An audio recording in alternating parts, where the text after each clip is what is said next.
লোহিত সাগরের শান্ত জলের উপর এখন যেন আগুনের ছায়া। আকাশে উড়ে বেড়াচ্ছে ক্ষেপণাস্ত্র, সমুদ্রের বুক চিরে ছুটছে যুদ্ধজাহাজ। এক পাশে ইয়েমেনি বিদ্রোহীরা, আরেক পাশে ইসরায়েলের যুদ্ধবিমান। এই দৃশ্য এখন আর কোনো কল্পনা নয়, এটাই বাস্তব।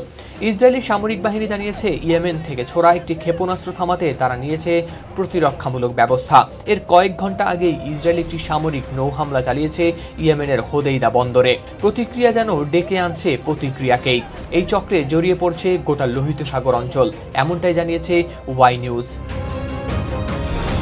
দখলদার ইসরায়েলের দাবি, ইরান সমর্থিত হুতি গোষ্ঠী আজ গাজা যুদ্ধকে কেন্দ্র করেই বর্বর ইসরায়েলের দিকে চালিয়ে যাচ্ছে হামলা। আর তা যদি চলতেই থাকে তবে ইয়েমেনের উপর আরোপ করা হবে কঠোর নৌ ও বিমান অবরোধ, এমনটাই হুঁশিয়ারি দিয়েছে তেল আবিব। তবে মঙ্গলবারের হামলায় ক্ষেপণাস্ত্রটি ঠিক কোথায় আঘাত এনেছে কিংবা সেটিকে প্রতিহত করা গিয়েছে কিনা সে বিষয়ে এখনও নির্দিষ্ট কোনো তথ্য দেয়নি ইসরায়েলি বাহিনী। তাদের মুখপাত্র শুধু বলছেন, হুমকির মাত্রা অনুযায়ী প্রতিক্রিয়া জানানো হচ্ছে ও আকাশ প্রতিরক্ষা ব্যবস্থাও রাখা হয়েছে সক্রিয়। এই ঘটনার সময়টা খুবই গুরুত্বপূর্ণ। গাজার যুদ্ধ ও মানবিক সংকট নিয়ে বিশ্বব্যাপী উদ্বেগ বাড়ছে। সেই সঙ্গে ইসরায়েল ও হুতিদের মধ্যে এই সংঘাত যেন ধীরে ধীরে রেড সি সীমানা ছাড়িয়ে হয়ে উঠছে আরও বিস্তৃত।